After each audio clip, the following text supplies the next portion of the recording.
A minha primeira palestra com vocês foi, já não faz muito tempo, eu falei sobre psicopatia e imputabilidade penal, e foi com essa equipe, não foi com a mesma mediadora, né? Mas é um prazer com vocês, um prazer receber todos aqui, muito bom ter essa quantidade de pessoas me assistindo, né? Assistindo os outros palestrantes. Então, podemos começar? Posso compartilhar? Meninas, me dão só o ok? Tudo certo?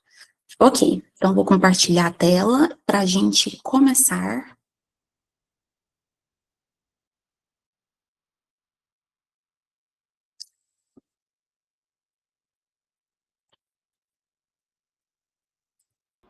Conseguiram ver? Deu certo, gente? Ok? Então, gente, novamente, muito prazer, me chamo Lívia, sou psicóloga clínica, trabalho com a terapia cognitivo comportamental, sou pós-graduanda em prática baseada em evidências, já trabalhei na área de RH, né, na psicologia. Hoje a minha atuação está apenas enquanto eu termino, né, e a gente vai hoje, né, sobre o transtorno bipolar na terapia cognitivo-comportamental. E dentro disso, estratégias da estabilidade emocional, que é o grande. Então, considerações importantes para a gente iniciar. Essa aula, ela não tem o intuito de fechar diagnóstico, ela não tem o intuito de passar um tratamento, se for o caso, se for o seu caso, né, de ter esse quadro clínico, ela não tem o intuito de esgotar o assunto. É uma aula informativa, vou trazer algumas atualizações sobre pesquisas e perspectivas futuras sobre o tratamento desse transtorno, vou desmistificar uma série de questões aqui também, que são muito ditas, né, na nossa população mais leiga, então eu vou desmistificar muita coisa aqui, eu espero que vocês gostem, e vamos começar para o que interessa. Então, inicialmente, eu gosto sempre de falar o porquê falar sobre isso, né, isso é até neurocientífico, é uma forma de motivar vocês a prestarem atenção nessa apresentação até o final. Mas tem uma série de motivos, pessoal, que fazem esse assunto ser tão relevante, né, vocês que são da área, vocês que não são da área, é importante que a gente fale para desmistificar essa estigmatização que existe em torno do diagnóstico, né, então, essa noção de bipolar e de bipolaridade, ela carrega um sentido muito diferente no popular e no técnico, então a gente vai desmistificar muita coisa aqui, trazer um conhecimento científico e técnico para o desenvolvimento do manejo emocional em psicoterapia. As oscilações de humor, elas interferem diretamente na adesão do tratamento, então falar sobre intervenções que buscam essa estabilidade emocional é muito importante nessa prática. Intervenções baseadas em evidências evitam práticas intuitivas ou iatrogênicas. O que seriam essas práticas iatrogênicas? É aquele tratamento que o paciente vai em busca de um tratamento para melhorar o quadro e o profissional passa um medicamento, ou então faz alguma metodologia que piora o quadro da pessoa ao invés de melhorar. Isso é uma prática iatrogênica, acontece muito quando não tem um embasamento científico adequado, quando não tem ali uma metodologia correta, né, no caso da psicologia, pode acontecer quando não tem um vínculo. Então, diversas formas existem de que essa prática seja iatrogênica e as intervenções baseadas em evidências evitam que isso aconteça. Então, é importante a gente compreender o transtorno bipolar à luz da terapia cognitivo-comportamental, dentro dessa prática baseada em evidência científica, para favorecer intervenções que são respaldadas por pesquisas robustas e que promovem a eficácia no tratamento. Tudo bem? Então, vamos lá. Primeiro ponto, pessoal, eu queria trazer esse número para causar esse impacto mesmo, né, para vocês verem o impacto que esse transtorno, esse quadro tem ao redor do mundo. 2,4% da população mundial é afetada ao longo da vida por esse quadro. E essa prevalência, ela mostra o quão importante é a gente promover essa conscientização, essa melhorias, né, buscar sempre melhorias no tratamento, no suporte desse quadro, fazendo eventos como estamos fazendo hoje, né, trocando ideias a respeito desse assunto, trazendo informação de forma que a gente evite a propagação de desinformação a respeito desse tema, né. Outros impactos importantes que eu quero trazer aqui para vocês Pessoas com transtorno bipolar têm aproximadamente 30 vezes mais probabilidade de morrer por suicídio quando comparadas à população geral, então esse número é muito alarmante. O transtorno bipolar está entre as 10 principais causas de incapacidade em adultos jovens, então vocês vão ver mais adiante, né, que eu vou trazer mais sobre isso aqui, mas o transtorno bipolar, ele atrapalha muito a vida laboral da pessoa, a parte profissional, porque é sobre uma oscilação não só de humor, mas uma oscilação de energia, uma oscilação de engajamento, uma oscilação de concentração, então isso gera muita improdutividade para a pessoa. Então, é uma das 10 principais causas, né, dessa incapacidade em adultos jovens. E 20% dos pacientes que estão vivenciando um episódio depressivo bipolar são diagnosticados corretamente, no caso, né, no primeiro ano em que buscam tratamento.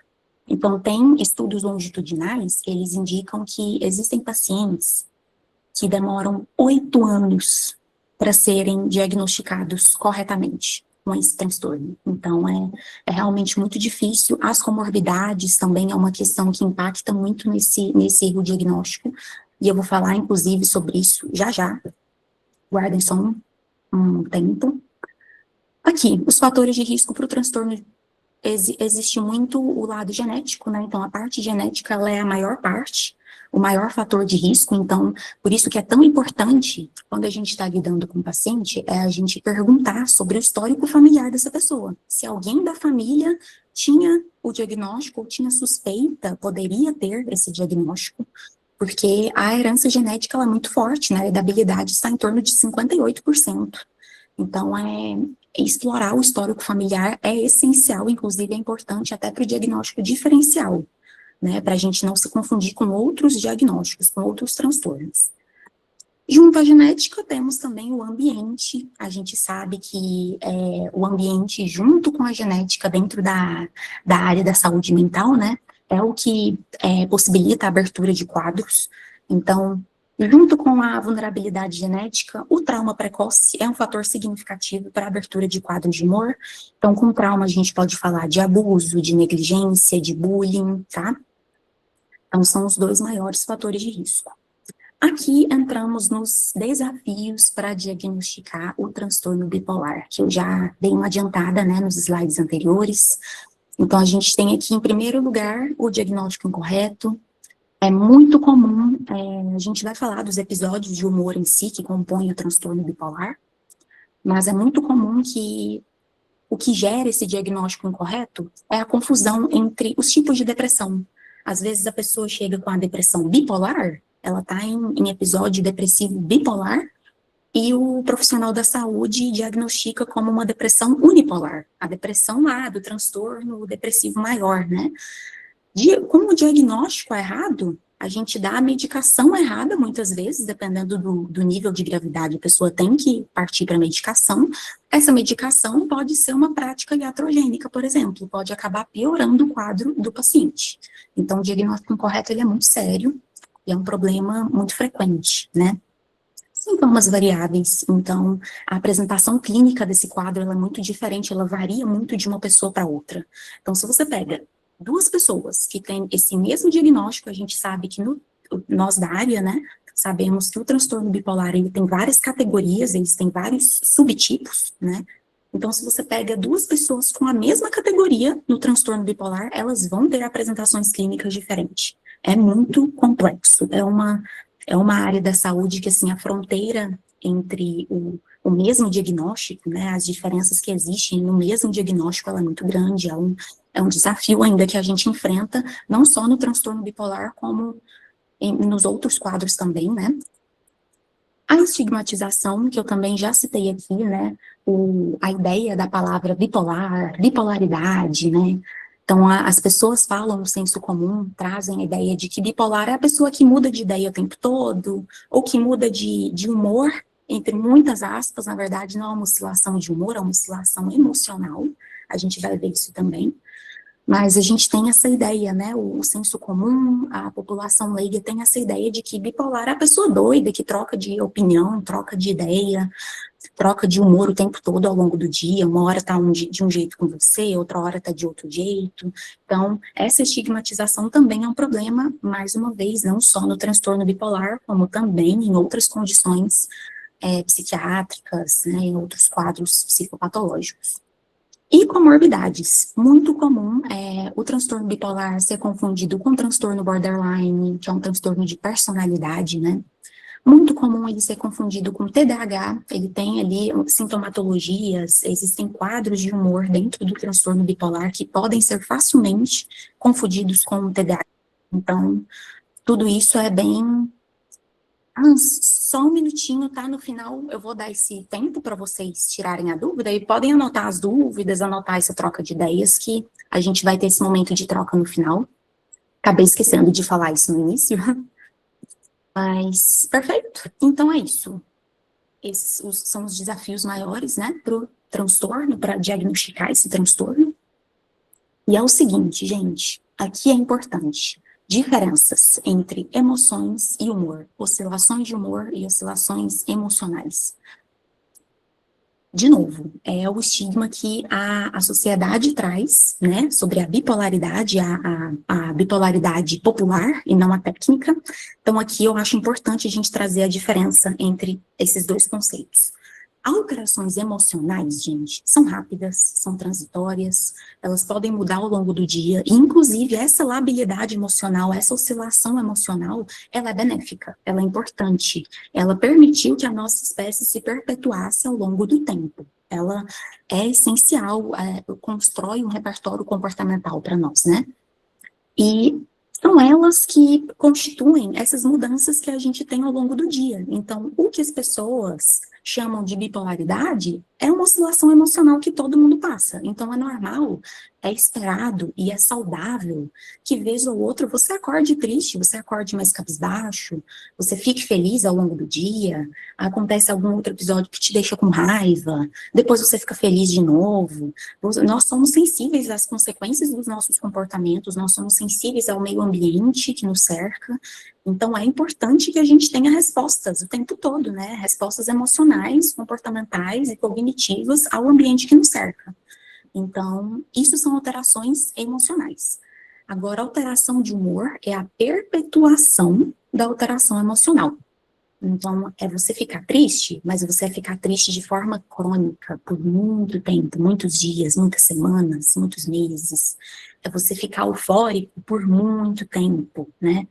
Então, essa perpetuação da alteração emocional que pode ser o perigo. É aí que mora o perigo, é aí que você tem que tomar cuidado, buscar a ajuda de um profissional, né, da área, para que essa fronteira seja posta. Por quê? O que separa a oscilação emocional da oscilação de humor, né, da alteração do humor, é justamente a cronicidade, a intensidade e o nível de disfunção dos sintomas. Então, uma coisa é a tristeza normal, é você ficar triste num período do dia, seja por algum motivo específico, seja por um motivo que você não conseguiu identificar. E outra coisa é você ficar triste na maior parte dos dias, por muitos dias, de forma que te prejudique globalmente em todas as suas funções. Isso aí já seria um quadro de humor, já seria um episódio depressivo, aí exige a busca, né, por um profissional. Então, ainda é uma fronteira muito confusa na psiquiatria, inclusive, né, até que ponto essa alteração emocional.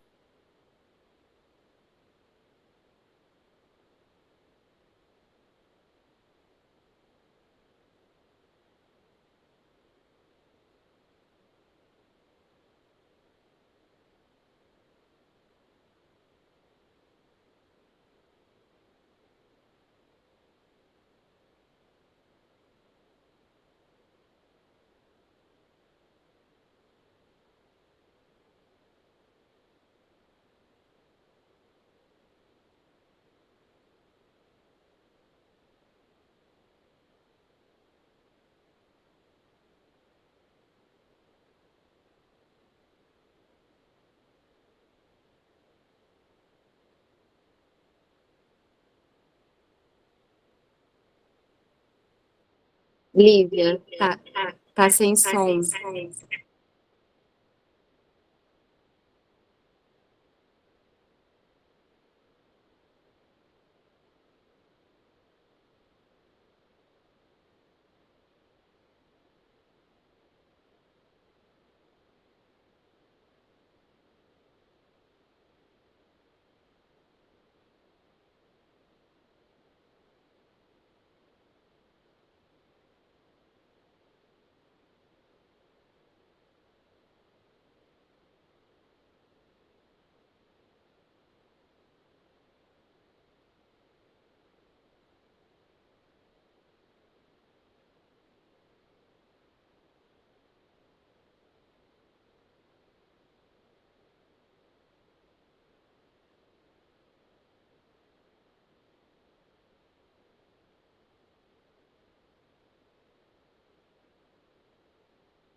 Certo?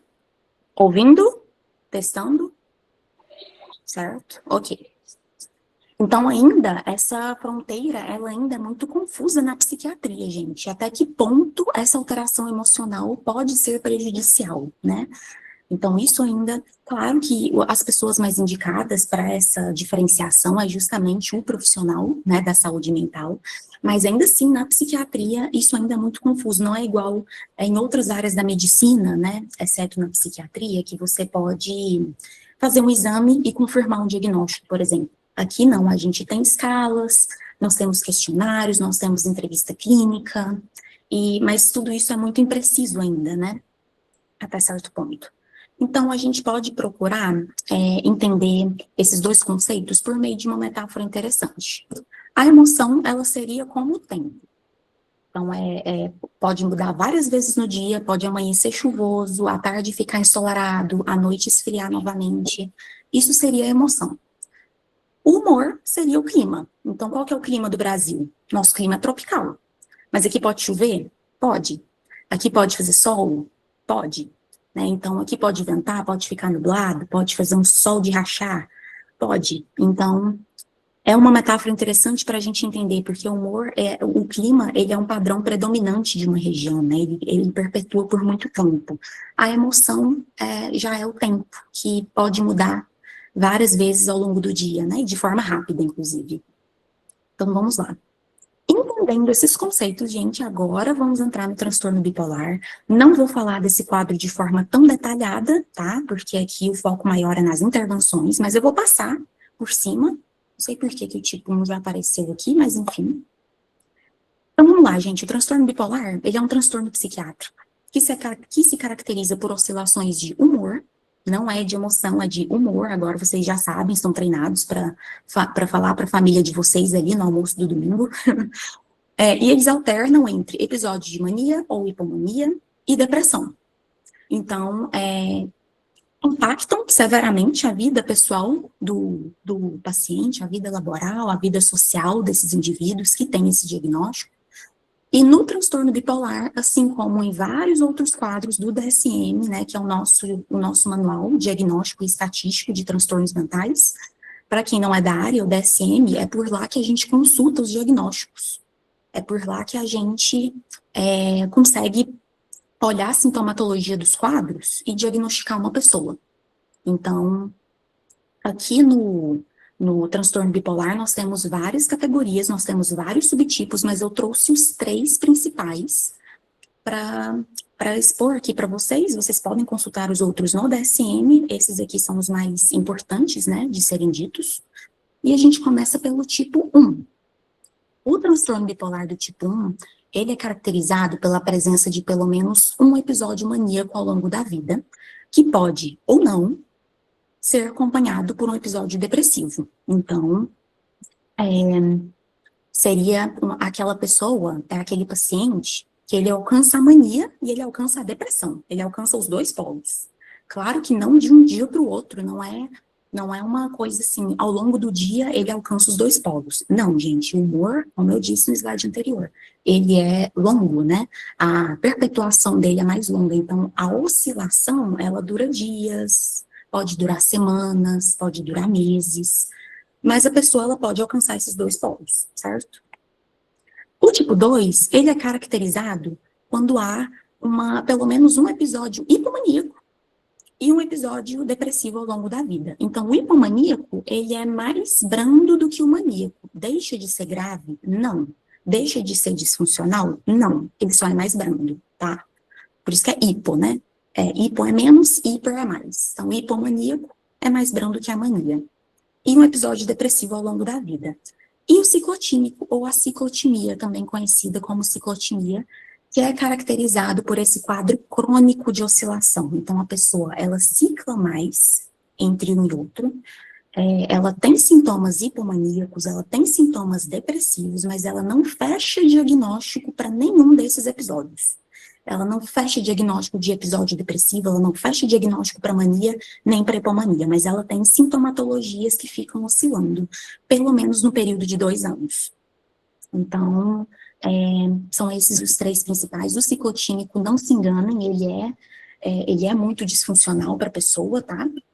Ele gera sofrimento, ele merece a nossa atenção e nosso cuidado na clínica. Ele é perigoso como qualquer outro, tá? Porque ele costuma ser negligenciado, então eu gosto de frisar isso para vocês. Perfeito. Dentro dos episódios de humor, a gente tem a mania, que é aquele humor persistentemente anormal e elevado, expansivo. É uma pessoa que tem muita energia, uma euforia acima do normal, para cumprir muitas tarefas, para se arriscar em investimentos muito arriscados mesmo, né, que coloca em xeque muita coisa na vida dela. Então, aqui estão alguns dos sintomas típicos, né?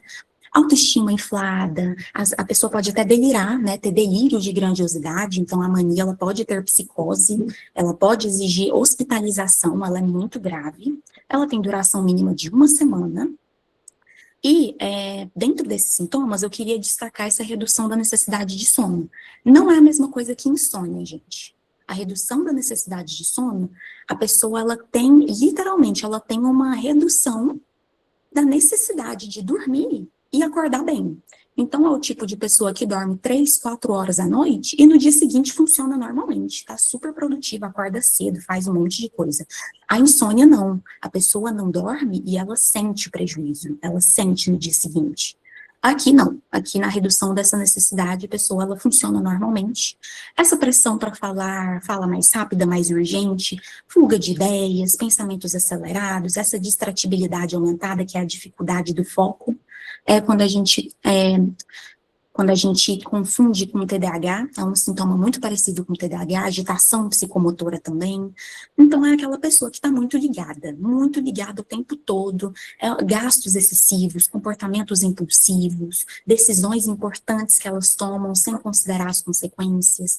Então, é um quadro que coloca a vida da pessoa muito em risco, ele é muito perigoso, e ele gera muito desgaste, ele é uma neuroprogressão muito grande.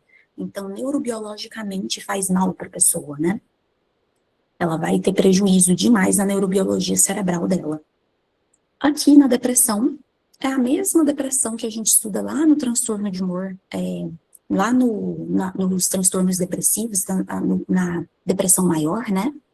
É o período de humor deprimido, perda de interesse ou prazer em qualquer atividade que a pessoa se dispõe a fazer, né? Duração mínima de 2 semanas, e inclui alteração de sono, alteração de apetite, de energia, de concentração, pensamentos de morte, causa prejuízo significativo também. As manifestações principais são as mesmas da depressão que a gente estuda, tudo igual. Só que tem uma questão, gente. É aqui que as pessoas erram muito no diagnóstico, os profissionais da área da saúde. Porque a depressão unipolar e a depressão bipolar, elas exigem tratamentos distintos, tratamentos diferentes. E muitas vezes o tratamento pode se tornar iatrogênico. Por exemplo, se a pessoa chega com uma depressão bipolar, o profissional diagnostica com uma depressão unipolar, passa um antidepressivo ao invés de passar um estabilizador de humor, esse antidepressivo pode abrir um quadro maníaco. Entendem? Então é muito complexo. Uma dica que eu recebi, inclusive, de professores até da minha pós-graduação, acho importante vocês estudarem muito bem essa diferença da depressão bipolar da depressão unipolar, essa diferenciação é muito importante. Mas dicas importantes aqui, é que a hipersonia e a hiperfagia são muito mais comuns na depressão bipolar. que são sintomas mais atípicos. Aquela depressão comum, aquela depressão até mais estereotipada que a gente tem na nossa cabeça, né, na nossa, na nossa ideia mesmo de depressão, é aquela pessoa com perda de energia, perda de peso, pessoa que não dorme, né, é aquele quadro. A depressão atípica, os quadros, os sintomas atípicos, eles geralmente estão correlacionados com a depressão bipolar. Então, se é uma pessoa que tem hipersonia, dorme muito, teve aumento de peso, é uma depressão que decaiu muito rápido, desconfie de depressão bipolar. Tem até um psicólogo que eu gosto muito, ele fala assim que toda depressão é bipolar até que se prove o contrário. Então, você tem que se esforçar para provar que não é uma depressão bipolar, para que essa confusão não aconteça, né? Então, inclusive, a depressão bipolar, ela é muito comum, o maior risco de suicídio é bem mais agravante esse risco na depressão bipolar do que na unipolar, justamente porque esse declínio é muito mais rápido, né? Então, muita atenção com esses tipos de depressão. E na hipomania, mesma coisa da mania, gente, só que sintomas mais brandos, tá? E ela dura pelo menos 4 dias consecutivos. A mania era uma semana, né? Aqui são 4 dias consecutivos, não é grave o suficiente para hospitalização, a pessoa não psicotiza, ela não apresenta sintomas psicóticos, mas, importantíssimo, ela não deixa de ser perigosa, ela não deixa de merecer a nossa atenção, ela deve ser tratada devidamente. A hipomania, ela pode evoluir para um episódio maníaco, então, se não tratado, né? Então, é importante monitorar essas mudanças no padrão de sono e o nível de atividade, de engajamento que a pessoa tem. Então, geralmente, a redução da necessidade de sono, gente, é um dos primeiros sintomas para a pessoa começar a abrir um quadro hipomaníaco ou maníaco. Na minha faculdade, quando eu estava no último período, eu atendi um paciente que tinha o transtorno bipolar, ele já chegou com esse diagnóstico, e eu peguei ele justamente, a primeira sessão que eu tive com ele estava abrindo um quadro maníaco. Primeiro relato que ele me trouxe. Não tô precisando dormir tanto para produzir tão bem. Primeira coisa que ele me falou. Então, assim, e realmente é uma das primeiras coisas que você escuta no relato de uma pessoa que está entrando nesses quadros. É muito característico. Então, a hipomania merece, sim, a nossa atenção. Ela é muito prejudicial. Eu falo isso porque o paciente, ele vai trazer essa perspectiva de vantagem. Que pensa, gente, você fica com autoestima melhor, você fica mais produtivo, você diminui o medo de se arriscar, e às vezes você se arrisca e dá certo, né? Tem pacientes que falam que a fase hipomaníaca foi a melhor fase da vida deles, porque eles conseguiram fazer coisas que eles não conseguiriam numa fase estável, né? Então, a fase que você tá mais criativo, você é mais extrovertido, você se relaciona melhor com as pessoas. Então, isso é bom, a pessoa pode ter essa perspectiva de que ela tá bem, de que ela não precisa de tratamento. Mas nós, como profissionais de saúde, temos que ver, sim, que a importância de tratar esse quadro, até porque, de novo, pode evoluir para uma mania, né? Para um quadro mais grave. Então, muito cuidado com isso. Agora sim, dentro da psicoterapia, no transtorno bipolar, existem várias abordagens terapêuticas para esse tratamento. Aqui a gente vai falar da terapia cognitivo-comportamental, né? Ajudar a identificar, modificar padrões de pensamento, de comportamento. Na terapia cognitivo-comportamental tem técnicas de atenção plena, por exemplo, mindfulness, que é muito bom para o gerenciamento do estresse. São pessoas que têm que ter um arcabouço de estratégias para gerenciar o próprio estresse e as próprias emoções, né, para elas se manterem estáveis. Na terapia cognitivo-comportamental, a gente também trabalha a rotina da pessoa. Gente, a rotina, vou entrar nesse ponto com vocês, e eu vou perder tempo nesse ponto com vocês. Perder não, investir meu tempo. Porque a rotina tem que ser estruturada, o sono tem que ser estruturado, a higiene do sono é essencial, e tudo isso a gente trabalha na TCC, né? Terapia familiar, também muito bem-vinda, não necessariamente a terapia familiar, mas o envolvimento da família no processo psicoterapêutico é importante. Então, a família, ela tem que ser envolvida como rede de suporte, rede de apoio, claro que depende da família, né, gente?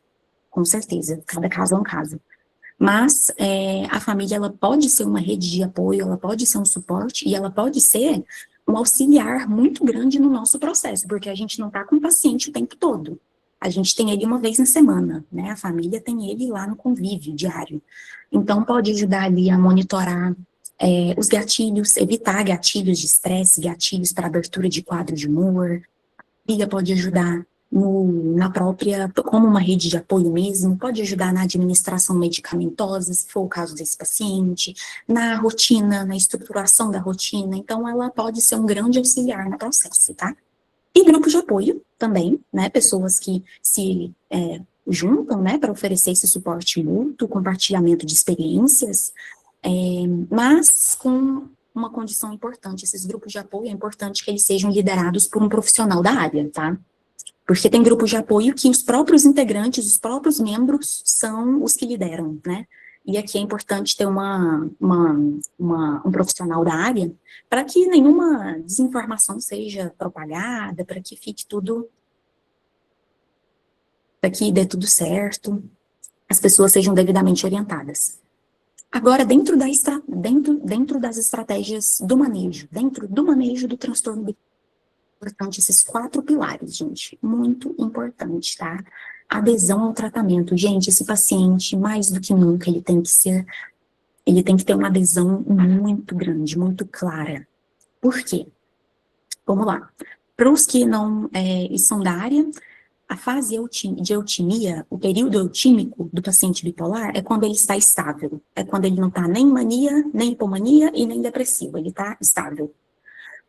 É normal, é muito comum o abandono do tratamento, do processo, quando o paciente entra em eutimia. Então, ele está oscilando, ele chega igual chegou para mim, né? Chegou oscilando. Chegou abrindo um quadro de humor, seja para cima ou para baixo. A partir do momento que você trata, que você intervém, que você acolhe, e ele entra em eutimia, o que ele pensa? Melhorei, não preciso mais do tratamento. Mas não. O que você tem que ensinar para ele aqui? E é aqui que entra a psicoeducação, muito importante, a adesão ao tratamento, a psicoeducação, invistam tempo nisso, é essencial. Porque a pessoa tem que entender, o paciente tem que entender, que quanto mais ele se mantém no tratamento, quanto mais ele se mantém em acompanhamento, mais vai durar o período eutímico. Ele só está em eutimia porque ele está em acompanhamento, não é? Ele não vai para terapia só quando ele está oscilando. Ele vai também para ficar estável, para se manter estável. Então, é muito normal, muito comum. Ou na eutimia ou na hipomania. O paciente pensar que está bem e abandonar o tratamento. E não, é importante que ele tenha essa adesão. Além desse ponto, tem o ponto também da medicação.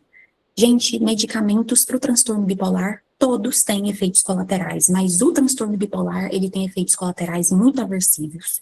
A pessoa vai querer abandonar o tratamento, ela vai desmotivar, então é importante que você informe tudo isso para a pessoa e que é importante ela se manter no tratamento. Então, até porque a psicoterapia, ela vai ajudar no manejo da medicação. O psiquiatra, ele vê a pessoa uma vez no mês. O psicólogo vê toda semana. Então, conforme o psicólogo vai vendo, vai avaliando esses efeitos colaterais, essa medicação pode ir sendo trocada, pode ir sendo remanejada também, de forma que fique melhor, né, para o paciente. Então, tudo isso tem que ser conversado na adesão. É muito importante que ele tenha essa adesão muito clara. Monitoramento do humor, é disso que se trata, o transtorno de humor bipolar, né? É ele monitorar o humor, saber quando ele pode estar abrindo um quadro hipomaníaco, maníaco, depressivo. Então, monitorar o humor é muito importante. É importante que o paciente aprenda a monitorar o próprio humor, não dependa da gente para isso, né? Rotina estruturada, mais uma vez, rotina estruturada. O paciente tem que ter hora para acordar, o paciente tem que ter hora para dormir, e ele tem que respeitar isso. Ele pode escolher não respeitar? Pode, claro. Sempre tem a escolha, né? A gente nunca vai impor nada. É nossa função como profissional informar, orientar. Ó, se você não seguir a rotina estruturada, se você não fazer a higiene do sono, você vai ciclar mais. A chance de você ciclar mais é gigantesca. Se ele estiver disposto a isso, a gente vai acolher qualquer decisão que ele tenha, mas é importante a gente informar, é nossa obrigação. E evitar gatilhos, então isso é com manejo familiar, né, com manejo até com o próprio paciente, a gente pode evitar gatilhos. Evitar ele trabalhar em períodos noturnos, às vezes até uma mudança de departamento no trabalho dele pode ser negociada. Às vezes o paciente que viaja muito a trabalho, né, tem que negociar. Ah, vai viajar? Então reserva o dia seguinte só para descansar, sem passeio, sem compromisso, só descansa para você conseguir regular esse sono. Então, tudo isso é negociado no manejo desse transtorno, certo? Esses 4 pilares são importantes. Agora, dentro das estratégias de intervenção, principalmente no período eutímico, né, gente? A gente tem essa impressão, né, bipolar, que a pessoa fica em polos, oscilando, ciclando, mas, gente, o maior período da vida da pessoa, ela vai estar em eutimia, tá? Ela cicla, mas o maior período da vida dela, ela vai estar em eutimia.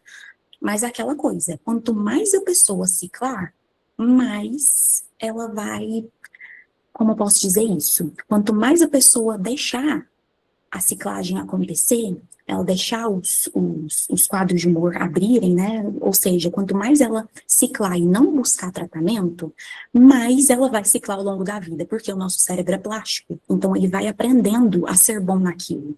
Então, ele vai aprendendo a ser bom em ciclar de humor, em oscilar o humor. Então, quanto mais você demora a tratar, a buscar o tratamento, menores vão ser os intervalos entre um quadro e outro, mais a pessoa vai ter oscilação, né? Então, é importante também.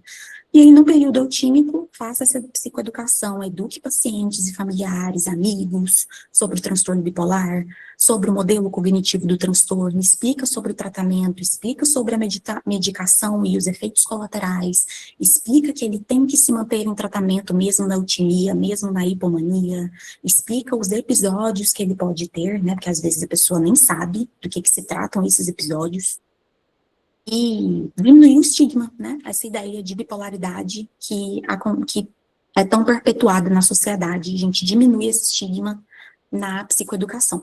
Ajuda o paciente a ter um papel mais ativo no tratamento, ajuda ele a monitorar o próprio humor, monitorar as próprias emoções, promove essa adesão ao tratamento, aumenta o tempo de eutimia e aprimora o efeito protetor da família. De novo, essa psicoeducação não é só com o paciente, é com a família também, é com quem convive com ele. Pode ser esposo, esposa, filhos, dependendo da idade, pai, mãe, enfim, quem convive com ele, avó, certo? Aí, nessa psicoeducação, é importante vocês falarem do impacto na qualidade de vida da pessoa também, né? Então, relações interpessoais, né, o transtorno bipolar, ele pode causar diversos conflitos e tensões familiares ou entre amigos. Por exemplo, em episódio maníaco, a pessoa tem um gasto excessivo e ela gastar o patrimônio da família. Ela gastar muito dinheiro de uma outra pessoa. Ela pega por exemplo, a mulher pega o cartão do esposo, ou, né, ou o filho pega o cartão da mãe e gasta muito dentro desse cartão, né, enfim, e o tanto de conflitos que isso pode gerar dentro da família, né, então é importante que a pessoa esteja ciente disso, né, tenha essa consciência. O desempenho profissional, gente, oscilação de humor é oscilação de energia, é oscilação de produtividade, é oscilação de assiduidade no trabalho, então pode ter muita falta enquanto a pessoa está ciclando, né, dificuldade de concentração, erros ali no trabalho é muito comum, então a improdutividade da pessoa, infelizmente, ela é muito prevista, né, em quadros como esse, se não tratados, se não monitorados. E na saúde em geral, no autocuidado, né, a pessoa, o autocuidado também é prejudicado, no episódio depressivo, principalmente, né, a pessoa deixa de se cuidar, ela se joga no escanteio mesmo, então isso pode gerar condições secundárias, então a pessoa pode desenvolver ansiedade, problemas de sono, abuso de substância, e aí entram as comorbidades, por exemplo, né, então é bem complicado. Inclusive, uma ótima estratégia para essa psicoeducação, para esse impacto na qualidade de vida, é você fazer uma linha do tempo desse paciente e você coloca em cada oscilação que ele teve, em cada episódio de humor que ele teve, quais foram os prejuízos que a pessoa teve em cada episódio. Porque às vezes o paciente ele esquece, gente, tá no abstrato ali, ele não pensa de forma tão concreta. Então, se você faz essa linha do tempo expondo todos os prejuízos que a pessoa sofreu, isso vai aumentar o engajamento da pessoa no processo. Ela vai querer mais melhorar, ela vai querer mais esse tratamento. Então, é uma boa estratégia, foi inclusive eu utilizei uma parecida, eu vou falar sobre ela agora, né? Bem parecida com essa linha do tempo, mas a linha do tempo ela é muito útil nesse momento aqui da psicoeducação. Então, eu sugiro que vocês façam. O automonitoramento e detecção precoce também, então ensinar métodos para monitorar a ocorrência, a gravidade e o curso dos sintomas maníaco-depressivos é muito importante.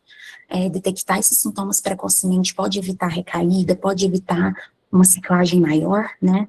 Então, alguns métodos utilizados. O diário de humor, que pode ser feito com vários aplicativos, né, de várias formas, até por WhatsApp mesmo, já ouvi relatos de pessoas que fizeram por WhatsApp. O monitoramento do progresso, que inclusive ele está dentro da prática baseada em evidências. O monitoramento do progresso, ele, independente do quadro, a pessoa pode não ter diagnóstico nenhum, mas a gente faz esse monitoramento do progresso para ver se a pessoa está progredindo na terapia, se nosso serviço está resolvendo, né, para ela. E nesse monitoramento do progresso a gente pode detectar alguma coisa, né? Por exemplo, uma redução de sono, né? E a linha do humor, que foi o que eu usei com o meu paciente, que eu ia dar esse exemplo, né? Então, é esse formato aqui, mais ou menos, a linha do humor. Tem a linha de eutímica aqui, e você vai fazendo as oscilações conforme o paciente for te falando, ele for te contando, ó, volta lá na primeira vez que você teve uma oscilação de humor, como que foi? E aí é como se você colocasse uma lupa dentro de cada episódio. Então, dentro de cada um, qual que era o contexto que estava na sua vida que fez você ciclar? O que que você sentiu dentro desse episódio? Quais foram os primeiros sinais que você detectou? Qual medicação você tomou? Você não tomou medicação? Se tomou, qual que foi? Deu certo, não deu? Foi hospitalizado? Não foi? Psicotizou? Não psicotizou? Então, você põe uma lupa em cada episódio e vai caracterizando isso na linha do humor, porque isso vai ajudar na detecção precoce de uma possível abertura de quadro mais adiante. Então, você vai ficar mais atento a certos sinais que apareceram nas aberturas anteriormente, certo? Então, é muito bom, é uma técnica muito boa, uma estratégia excelente, você pode até fazer uma cópia para ficar com o paciente também, né, para ele ter isso com ele. É muito bom, eu usei isso, deu muito certo. Algumas sugestões de aplicativos para o diário de humor, o Daniel, que eu confesso que eu nunca usei ele, mas eu vi bons feedbacks, então eu coloquei ele aqui. Notion, e o Cogni é muito utilizado por profissionais da TCC. O Notion, gente, ele é um site, mas ele também pode ser um aplicativo, você pode baixar ele.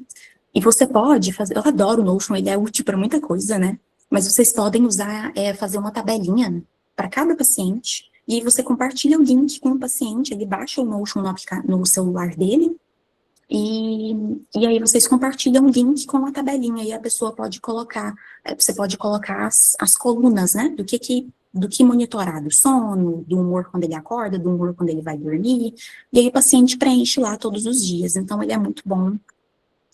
Existem estratégias via WhatsApp também, que vocês podem utilizar, de fazer um grupo com o paciente, aí ele mandar todos os dias como é que ele está se sentindo. Existem várias formas de você fazer esse diário do humor, tá? A reestruturação cognitiva também é outra intervenção no período eutímico e na depressão também pode ser utilizada. Então, na reestruturação cognitiva, você basicamente identifica o pensamento que está acontecendo, avalia esse pensamento com o paciente, então é como se você pegasse o pensamento dele e colocasse na frente dele. Vamos avaliar esse pensamento, né? E responder aos pensamentos de forma mais adaptativa. Então, exame de evidências, registro de pensamento disfuncional, rotulação das distorções cognitivas, várias técnicas para essa reestruturação cognitiva acontecer, né? Aí, o que que acontece, gente? Pode ser que, por exemplo, o paciente está em episódio depressivo e ele está com um pensamento muito rígido, ele está com... A reestruturação cognitiva não resolve, a pessoa não tem essa flexibilidade de pensamento. Aí você vai para o manejo da reação comportamental frente à cognição distorcida. Então, mesmo com o pensamento distorcido, mesmo você não conseguindo fazer reestruturação, você trabalha o manejo da reação que ele vai ter diante daquela distorção. Entende? Porque muitas vezes o paciente muda a reação comportamental, o resultado é outro, mudando o comportamento, ele vai mudar o resultado daquilo, e o resultado pode fazer com que essa reestruturação cognitiva aconteça automaticamente. Então, com o próprio resultado que a pessoa vai tendo ali, ela vai mudando a forma de pensar. Então, isso é muito bom, é até uma coisa até meio retroalimentar, né? E manejo das emoções também, né? Se a reestruturação cognitiva não tiver suficiente, a gente pode fazer um manejo emocional, métodos ativos de relaxamento, técnicas de aceitação. Aí esses tópicos mais específicos é outra palestra para explicar eles, que são muito, né? Tem muita coisa. Essas técnicas de aceitação mesmo tá dentro da terapia de aceitação e compromisso, muito útil também nesses casos, né? Principalmente para esse manejo emocional. E temos também as estratégias comportamentais, que vão ajudar o paciente a enfrentar os fatores de estresse, que podem interferir no tratamento ou até precipitar a abertura de qualquer quadro, né? Então, exemplos de estratégias comportamentais: controle do estilo de vida, de novo, rotina estruturada, higiene do sono, coloquei até amarelo ali, tô sendo chata com esse assunto, porque é muito importante. Atividades físicas regulares é um protocolo de tratamento para praticamente todo o quadro, né, clínico, é incrível. E o manejo de estresse, que vai reduzir o risco de exacerbação dos sintomas. Então, às vezes, a pessoa está num quadro hipomaníaco e não evolui para mania porque ele tem esse manejo do estresse, né? Então, é importante para reduzir essa exacerbação. O treino em habilidades sociais, porque às vezes a pessoa treinar a assertividade nos relacionamentos dela faz com que facilite esses relacionamentos quando ela tiver em alguma oscilação de humor. Então, como a gente viu anteriormente, né, essa questão da oscilação de humor, episódios maníacos, depressivos, eles podem afetar muito a relação interpessoal com o paciente. Então, esse treino em habilidades sociais, ele é importante justamente por isso, porque o impacto dessas relações costuma ser muito grande, né. Mindfulness, que eu já falei anteriormente, também é uma técnica de relaxamento, e equilibrar satisfação e produtividade na vida da pessoa, é estabelecer um estilo de vida equilibrado mesmo, né? Com trabalho, com afazeres, mas também com descanso, com lazer, com relaxamento, né? Então, uma vida equilibrada. Preparação para recorrência também é uma estratégia, então, planejamento para as tentações, controle de estímulo, basicamente, então, a pessoa, ela já teve, por exemplo, ela já sofreu um episódio maníaco ou hipomaníaco, ela sabe quais são as tentações mais difíceis dela resistir. Então, a gente vai fazer o controle de estímulos dessas tentações. Então, se é uma pessoa que tem problema com compra, a gente já vai controlar esses estímulos antes de acontecer a abertura do quadro, para que quando aconteça, se vier a acontecer novamente, a redução de dano ocorra, seja menos grave. Então, vai limitar o cartão de crédito, tira aplicativos de compra online, tenta excluir de vez, né? Coloca outra pessoa ali nesse controle financeiro, né? Então, basicamente isso, um controle de estímulo, é justamente essa redução de dano, é você evitar que o pior aconteça, né? Tomando as devidas precauções. E discutir a adesão do tratamento farmacológico também por si só já é uma preparação, né? Já preparar a pessoa para possíveis efeitos colaterais, já preparar a pessoa que ela não deve abandonar o tratamento quando ela estiver estável ou em hipomania, né? Então, por si só, a discussão dessa adesão ao tratamento já é uma preparação. E análise pós-episódio, muito parecido com o que eu fiz lá na linha do humor, que eu expliquei para vocês, então é aprender com a experiência. É você olhar para os episódios que a pessoa já sofreu, é você olhar para os quadros que ela abriu de depressão, quadro de hipomania ou mania, né? E olhar o que a gente não fez lá, que a gente faz agora para evitar que o pior aconteça novamente. Então, é você aprender com a experiência mesmo, é você usar cada episódio como uma nova chance de refinar o tratamento. Então, cada episódio um teste, né? Agora a gente refinou mais ainda. Vamos ver se acontecer de novo, o que dá para a gente refinar, onde mais a gente pode atacar, né? Então, cada novo episódio você refina o plano. E a construção de um inventário também é interessante, né, para fatores associados aos quadros de humor. Então, a pessoa ter muito claro como ela reage a cada quadro de humor é interessante. Então, essa construção de inventário é muito indicada, né? Ela saber como que ela é no quadro depressivo, como ela é na hipomania ou na mania é muito importante. E, para isso, a construção do inventário é muito útil. Recursos online para apoio, né? E a gente tem a tecnologia a nosso favor, muitas vezes, para esse tipo de tratamento, para esse tipo de manejo. Os aplicativos de rastreamento de humor, eu já até mostrei alguns para vocês, né, muito bons. Tem outras formas, né, com certeza, eu trouxe só algumas aqui. Lembretes de medicação, então aplicativos que auxiliam na adesão, o próprio aplicativo de lembrete do celular, ou então o próprio alarme que todo celular tem, ou até o mais simples tem, né, então, para a pessoa sempre ter essa medicação certinha, né, no dia a dia dela. Aplicativos de mindfulness para regular oscilações emocionais ao longo do tempo também existem, estão aí para nos ajudar. E telepsiquiatria, então, ou então a própria terapia online, né, o atendimento online da psicoterapia, pode ajudar muito. Então, quantas vezes paciente viajando e pode ser atendido por um profissional virtualmente, né, online. Ou então a pessoa ciclou no sábado à noite, no domingo de manhã o profissional já atendeu, já conseguiu intervir para essa oscilação conseguir reduzir os danos dessa oscilação de humor, né? Então, também é muito importante esse acesso facilitado pela tecnologia. Possíveis ganhos de tratamento, importante você falar isso também na psicoeducação para engajar o paciente. Redução de episódios, então aumentar o período de eutimia, de novo, ele só vai continuar em eutimia se ele continuar em acompanhamento, importante saber disso. Melhora da adesão por si só, então é retroalimentar, né? Conforme ele for aumentando o período eutímico, ele for vendo as melhorias, ele vai aumentar a adesão no processo. Aumentando a adesão no processo, muito provavelmente ele vai fazer tudo certinho e aumentar o período eutímico, e assim por diante. Então, é uma coisa alimentando a outra, né? E melhora, com certeza, no funcionamento global da pessoa. Então, o funcionamento dela laboral, físico, cognitivo, social, melhora, porque com o processo psicoterapêutico, a pessoa vai ter um repertório maior técnico, um repertório maior emocional para lidar com isso, ela vai ter esse autoconhecimento maior sobre o próprio humor, sobre as próprias oscilações, sobre os próprios gatilhos, então ela vai aprender a evitar gatilhos que podem ser evitados, e ela vai ter esse funcionamento mais saudável, né, de forma global. Certo? E perspectivas futuras de tratamento, gente. Já estou finalizando. A medicina personalizada, né? Então, a avaliação farmacogenética, ela está aí em desenvolvimento para as medicações serem mais personalizadas para cada pessoa. Então, muitas vezes, uma mesma medicação é passada para 3 pacientes com a apresentação clínica muito diferente. Então, efeitos colaterais variam muito, ainda é um pouco complicada essa parte, né, mas existem estudos e estão sendo desenvolvidos, né, uma medicina personalizada para isso, e vai ser de grande ajuda.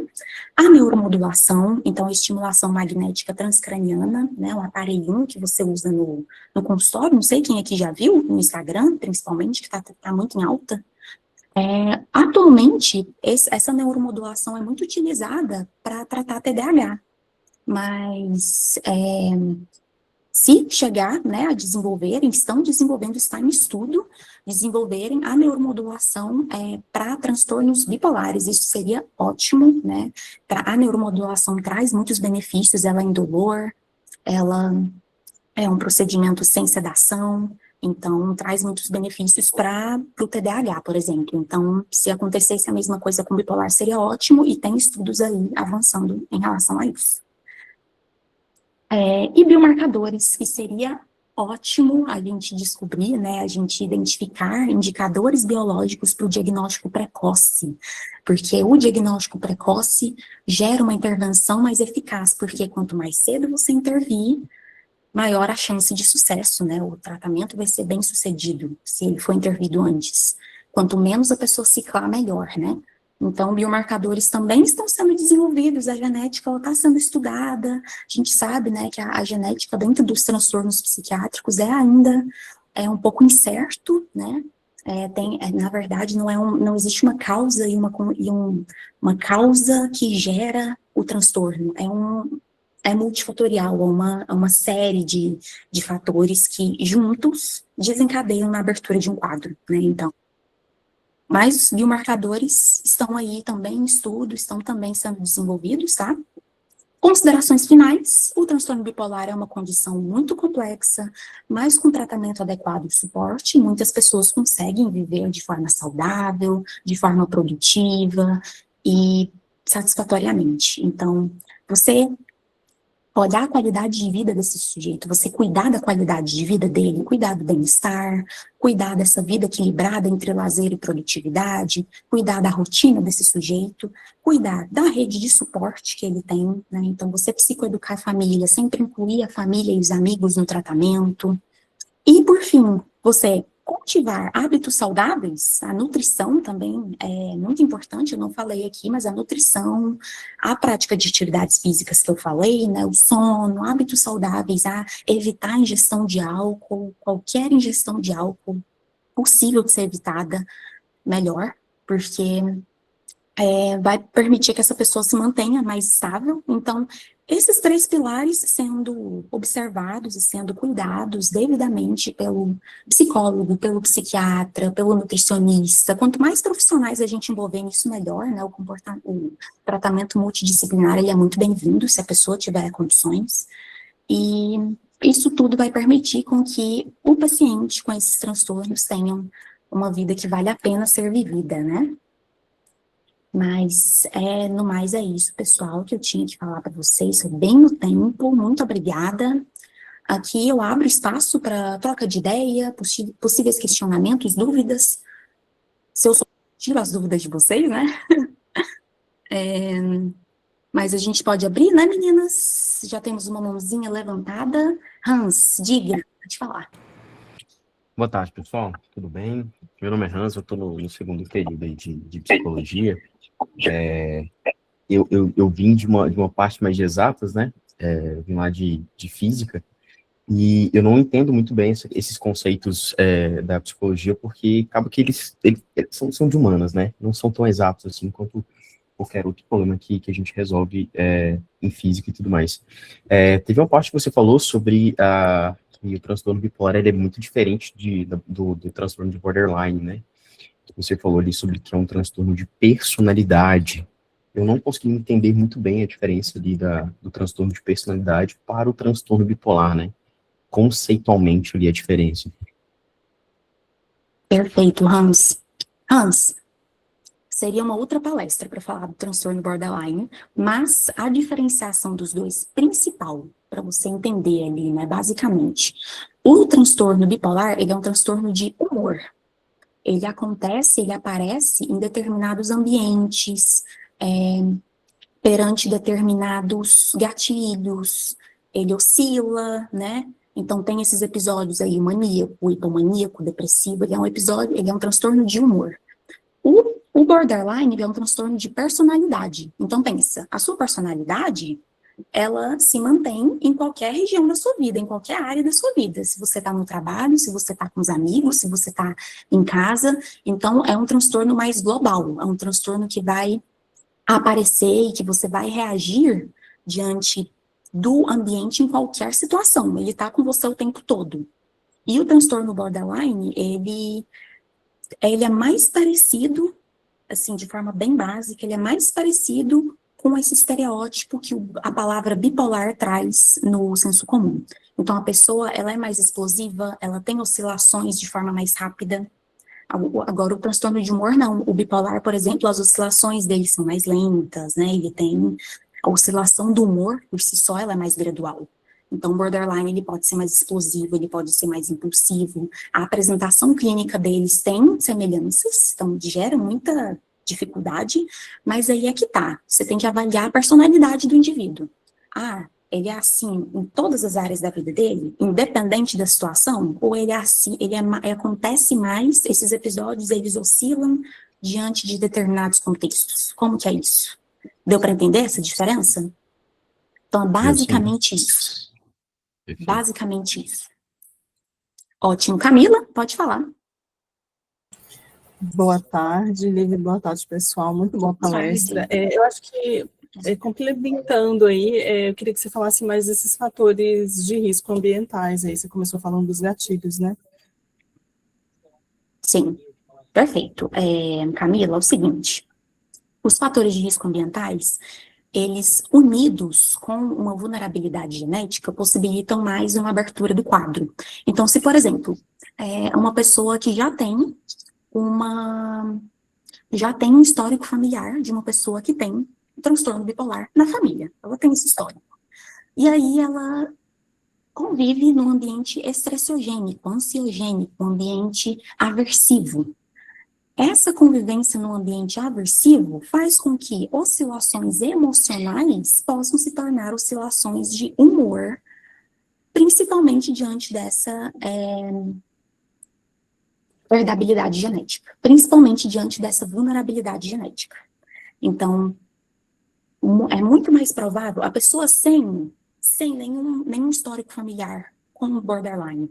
Pode desenvolver o borderline? Pode. Uma pessoa assim pode. Ela pode ter uma virada maníaca, ela pode abrir um episódio depressivo, pode. Mas a probabilidade é muito maior se ela tem uma herança genética junto com um ambiente aversivo, um ambiente de estresse.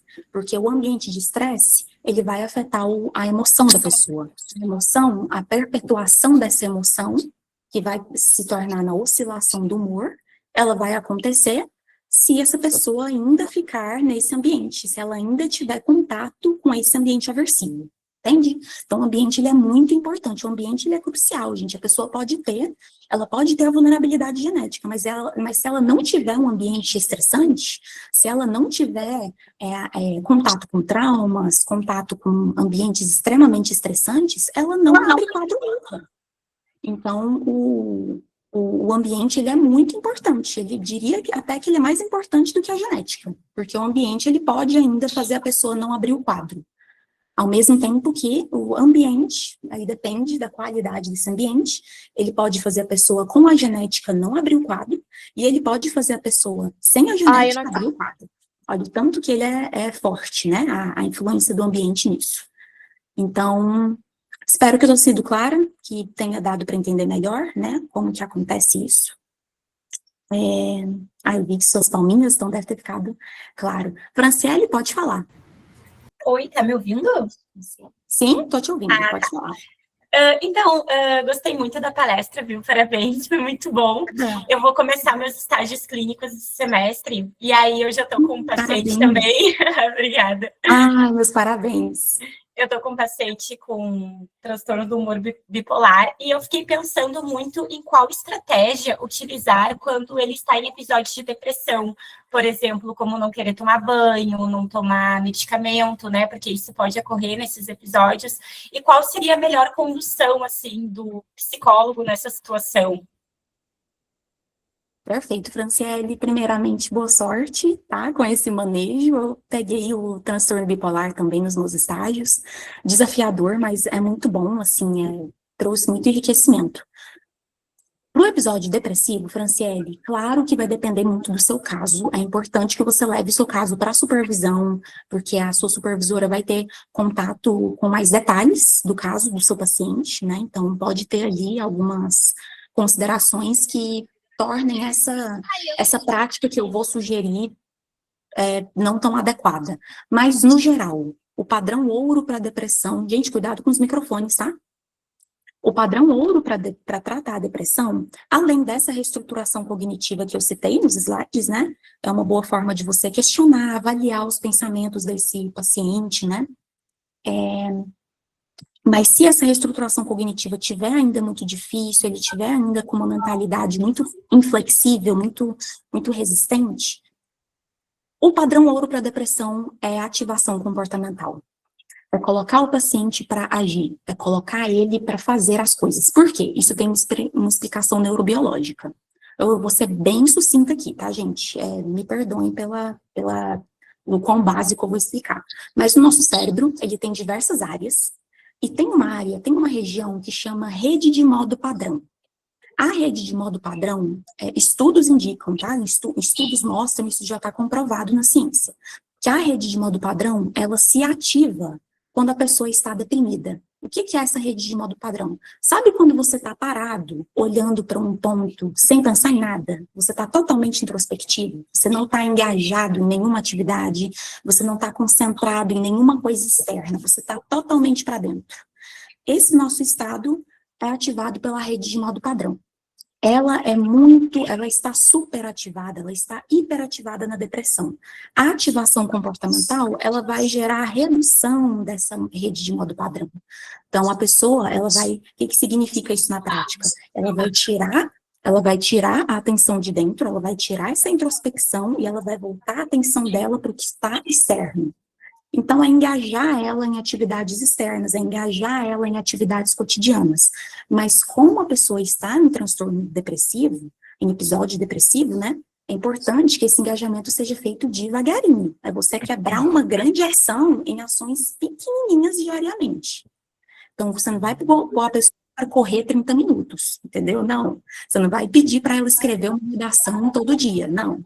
São ações pequenas aí que você vai combinar com o paciente, o que ele pode, o que vocês podem, formas alternativas, atividades alternativas, que ele se propõe a fazer de forma bem detalhadinha e de forma bem picotadinha, para que a pessoa tenha uma ação para fazer por dia, e aí isso vai desensibilizar ela. Então, aos poucos, essa ativação pode ser maior. Aos poucos, essa atividade pode ser maior, diariamente. Até chegar ao ponto, né, dela estar mais ativa, dessa rede de modo padrão diminuir, ela ter mais disposição, né? Então, pesquisa sobre ativação comportamental e cai em cima, que é o padrão ouro para quadros depressivos, tá? Episódios depressivos. E fala com a sua supervisora a respeito, claro, né? Muito obrigada, Lívia. Por nada. Imagina. Hans, de novo, pode falar. Bom, outra pergunta aqui, quando você comentou sobre os episódios de mania, tá? Você fez a diferença, né, entre emoção e humor, lá agora eu não vou lembrar qualquer coisa, eu me perdi aqui já. Mas como que eu posso fazer para poder identificar que esse sentimento ele está crônico? É a partir de quantos dias? E outra coisa, como que eu vou poder ajudar um paciente a identificar esses primeiros sinais, né? Porque suponhamos que eu não conheça o paciente, uma das primeiras sessões dele, tá? Como que eu posso indicar para ele reconhecer esse tipo de padrão? Como que eu posso, na consulta, tentar reconhecer algum tipo de trejeito que pode ser alterado ou não, né, durante a consulta? Como vai funcionar isso aí? Certo, Hans. Como eu disse no início da apresentação, né, é uma fronteira muito embaçada, é uma fronteira muito confusa ainda até dentro da psiquiatria. Então, assim, essa precisão, ela é difícil mesmo desse diagnóstico, né? Então, por exemplo, o quadro maníaco lá, a pessoa tem que estar naquele nível instável e eufórico por uma semana, tá? Então, se ela tiver 6 dias, ela não tá em mania? Né? Como que é isso? Tá, então se a pessoa tá eufórica, sim, ela tá nessa condição por 5 dias, eu não fecho o diagnóstico, eu não faço nada, né? Então, esse período de cronicidade, esse período de sintomas, ele é difícil mesmo da gente distinguir, ele é difícil da gente mensurar, mas isso é puramente clínico, isso é puramente no tato com o paciente. O que você tem que observar é frequência, intensidade e disfunção. Se a pessoa sente isso todos os dias, se ela sente todos os dias, gente, cuidado com os microfones. Se ela sente todos os dias, é na maior parte dos dias. Se ela sente todos os dias e na maior parte dos dias é de forma disfuncional, atrapalha ela fazer as coisas, as atividades dela do cotidiano, são os 3 pontos principais. Então, e tem aquela coisa, né, a terapia baseada em processos, ela tá em alta agora, e ela defende muito da gente olhar o processo e não o diagnóstico. Então, não interessa se você vai fechar o diagnóstico de episódio maníaco ou depressivo. Trata o sintoma. Então, se a pessoa já tem já apresentou ali os sintomas de episódio depressivo vindo, os sintomas de hipomaníaco vindo, né? Se a pessoa já apresentou uma sintomatologia ali que está atrapalhando, já intervém, já trata. Não espera fechar o diagnóstico para você fazer alguma coisa. Então, a terapia baseada em processos, ela defende muito essa nossa postura, né? Então, mas realmente eu entendo, assim, essa cronicidade dos sintomas, por vezes, ela fica um pouco confusa, e é muito no tato com o paciente mesmo que a gente vai perceber isso. O Slaine pode falar? Oi, foi incrível a sua Oi. palestra, parabéns. Muito Mas, obrigada. Assim, eu queria saber o seguinte, existe algum erro, você consegue perceber se hoje existe algum erro terapêutico comum que nós psicólogos cometemos, que você consegue perceber nesses acompanhamentos de pacientes bipolares, assim?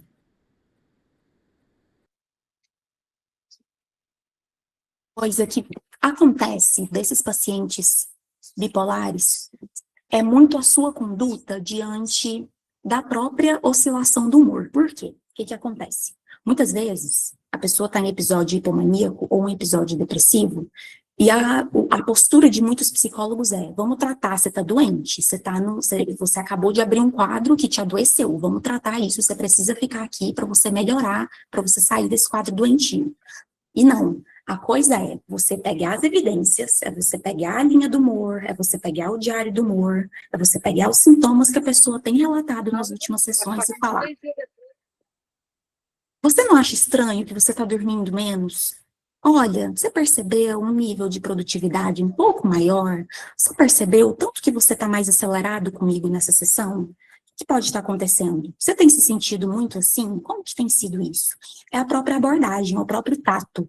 Porque muitas vezes isso é um grande erro, é um grande problema que o tal do diagnóstico traz.